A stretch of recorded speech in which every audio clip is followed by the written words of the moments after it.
8. हिंदुस्तान एक नए दौर में दाखिल हो रहा था। ताल्लुकात और मजहब सिर्फ टकराव का सबब नहीं, एक नया रिश्ता बनने लगे थे। बादशाह अकबर ने सिर्फ जंगों से नहीं, सोच और सुलह से भी हुकूमत करनी शुरू की। अकबर का सबसे अजीम कदम था मजहबी रावदारी की तरफ रुझान। उसने हिंदू, जैन और सूफी आलिम और फकीरों से मुलाकात की और देखा कि असल ताकत सिर्फ शमशीर में नहीं, दिलों को जीतने में है। बादशाह सलामत, मजहब सिर्फ एक है और सिर्फ इस्लाम का तसलसल जरूरी है। हर मजहब एक ही सच्चाई का पैगाम देता है। इंसान को नफरत नहीं, मोहब्बत सिखाता है।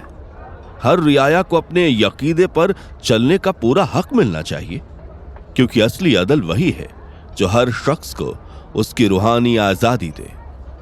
मजहब सिर्फ इबादत तक महदूद नहीं है, बल्कि इंसानियत, सुलह कुल और अदल का सबक भी देता है। अकबर ने फतेहपुर सीकरी में एक नया मरकज तैयार करवाया, इबादत खाना, जहां हिंदू, मुस्लिम, जैन, पारसी और ईसाई आलिमों को बुलाया गया। यह पहली मर्तबा था जब किसी हिंदुस्तानी बादशाह ने हर मजहब के इल्मी निजाम को एक जगह जमा करने का। बादशाह सलामत का अजीम फरमान है, आज से हिंदुस्तान की सारी रियाया पर जिज़िया का कर खत्म किया जाता है। ये अदल का एक नया सफा है, जहां हर शख्स चाहे किसी भी मजहब का हो, बराबरी और आजादी के साथ जी सके। बादशाह अकबर का हुक्म सिर्फ इंसाफ नहीं, बल्कि एक नए हिंदुस्तान की बुनियाद है। पहली बार किसी मुगल बादशाह ने एक ऐसे कर को खत्म किया जो सदियों से गैर मुस्लिम रियाया पर लागू था। यह सिर्फ एक सियासी नहीं, बल्कि एक अजीम मजहबी सुलह का भी इजहार हुआ, जहां धर्म की बुनियाद पर भेदभाव नहीं, बल्कि हर शख्स को बराबरी का हक दिया गया। यह फैसला सिर्फ एक हुक्म नहीं, हिंदुस्तान की रूहानी एकता की मिसाल थी, जो बादशाह अकबर के सुलह कुल के नजरिए का सबूत बना। गोवा से जेसुएट मिशन के पादरी अकबर के दरबार में पहुंचे। उनमें से एक फादर रोडोल्फो एक्वावीवा अकबर से मुखातिब हुआ।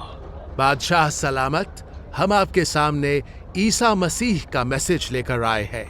ये लव, जस्टिस और पीस का मैसेज है। हर पैगाम जो इंसानियत, मोहब्बत और सुलह की बात करे, हमारे लिए मकबूल है। हिंदुस्तान किसी एक मजहब तक महदूद नहीं, बल्कि हर धर्म, हर यकीदे का घर है। हम एक ऐसे मुल्क की बुनियाद रख रहे हैं जहां इबादत के तरीके अलग हो सकते हैं, मगर इंसानियत का जज्बा एक होगा, जहां हर रियाया आजादी, अदल और बराबरी के साथ जी सके। ये मजहबी रवादारी हमारे कानून के खिलाफ है। इस्लाम का तसलसल सिर्फ उलेमा के जरिए हो सकता है। अगर हर शख्स अपने तरीके से दीन को समझने लगे तो रिवायत और शरीयत का निजाम मुंतशिर हो जाएगा। बादशाह का फर्ज सिर्फ हुकूमत चलाना है, दीन की हिफाजत उलेमा का काम है। ये नए अकीदे और सुलह कुल का नजरिया इस्लाम की बुनियादी तालीमात को कमजोर कर सकता है। मगर उलेमा सिर्फ हुकूमत का एक हिस्सा है, पूरा हिंदुस्तान नहीं। हर मजहब को बराबर का मकाम मिलेगा और अब एक नए निजाम का आगाज होगा। महाजर का फरमान। महजर का फरमान जारी हुआ, जिसने अकबर को हर मजहबी मसले का आखिरी फैसला करने का मुख्तर बनाया। उलेमा का राज अब खत्म हो रहा था। मजहब किसी एक शख्स या फिरका का नहीं, पूरे हिंदुस्तान का है। इसलिए हम सुलह कुल का निजाम लागू कर रहे हैं, जो हर मजहब के लोगों को बराबर का हक देगा। सुलह कुल सिर्फ एक नारा नहीं, एक नया तरीका था, जिसने हिंदुस्तान की तहजीब को एक नए मोड़ पर लाकर खड़ा कर दिया। ताजिर, सिपाही, किसान सब इस नए निजाम का हिस्सा बन रहे थे। पहली बार हम आराम से तिजारत कर सकते हैं बिना किसी रुकावट के। हमारी हुकूमत सिर्फ चंगों से नहीं, अकल और इंसाफ से चलेगी। हिंदुस्तान सिर्फ मुगलों का नहीं, हर हिंदुस्तानी का है। मुगल हिंदुस्तान एक नए दौर में दाखिल हो रहा था। अकबर का तसव्वुर सिर्फ जंगों और फतहत तक महदूद नहीं था। उसका नजर और सोच अब रूहानियत और मजहबी रावदारी की तरफ बढ़ रही थी। अकबर ईरानी सूफिज्म, हिंदू वेदांत और जैन फिक्र से मुतासिर होकर एक नए रूहानी निजामत की बुनियाद रख रहा था। दीन-ए इलाही यह सिर्फ एक मजहबी अकीदा नहीं, बल्कि एक सोच थी जो सुलह, वफादारी और अखलाक पर निर्भर थी। हर मजहब एक रोशनी है जो इंसान को अपनी मंजिल तक ले जा सकती है। हमारी सल्तनत किसी एक मजहब तक महदूद नहीं, बल्कि हर उस शख्स का घर है जो सुलह और इंसाफ का कायल है। यह नए अकीदे का क्या मतलब है? बादशाह सलामत एक नए मजहब की बुनियाद रख रहे हैं। ये रिवायत के खिलाफ है। इस्लाम का असल रूप मुख्तसर हो जाएगा। अकबर के नए रूहानी निजाम से कुछ बुजुर्ग और उमराह खुश थे, मगर बहुत से सुन्नी उलेमा और रियासती अफराद इस पर नाराज भी थे। सिर्फ वो लोग जो इस सोच को समझना चाहते हैं, जो सुलह, मोहब्बत और अखलाक पर यकीन रखते हैं, दीन-ए इलाही का हिस्सा बनेंगे। ये सिर्फ एक मजहब नहीं, बल्कि एक रूहानी मंजिल है जहां हर शख्स अपने दिल की सच्चाई और अपने अमाल की पाकीज़गी से जुड़ा होता है। दीन-ए इलाही का एक छोटा सा दायरा था।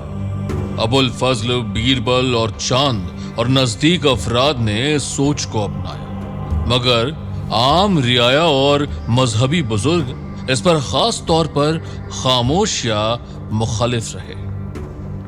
ये सब फितना है। अगर हुकूमत मजहबी रवादारी के नाम पर नए नजरियात को फरोग देने लगी तो रिवायत, शरीयत और हकीकी अकीदत कमजोर हो जाएगी। अकबर उलेमा की मुखालिफत पर मजीद सोचने लगा। वो किसी एक संप्रदाय की नहीं, बल्कि पूरी रियाया की भलाई चाहता था। अकबर की इस मजहबी रावदारी से सबसे ज्यादा फायदा राजपूत और हिंदू उमराह को हुआ।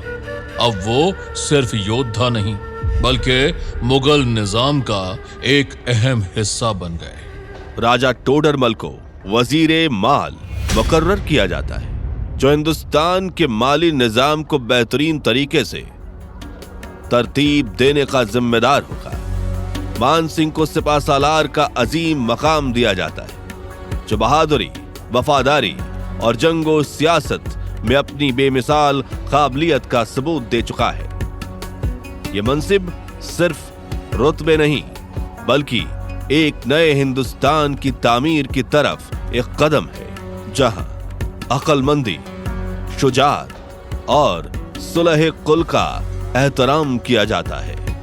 पहली दफा किसी मुगल बादशाह ने हिंदू और राजपूत उमराह को इतना अहम मकाम दिया था। ये एक नए हिंदुस्तान की निशानी थी। अपनी जिंदगी के आखिरी दौरों में अकबर सियासत से थोड़ा दूर हो गया। उसका वक्त अब किताबों, रूहानियत और इबादत में गुजरने लगा। हुकूमत सिर्फ शमशीर से नहीं चलती, बल्कि अकल और रूहानी कुव्वत से भी बरकरार रहती है।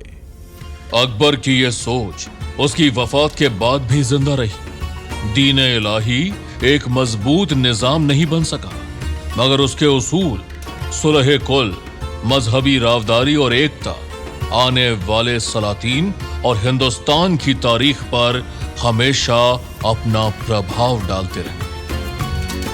अकबर सिर्फ एक बादशाह नहीं, एक तारीख साज हुक्मरान था।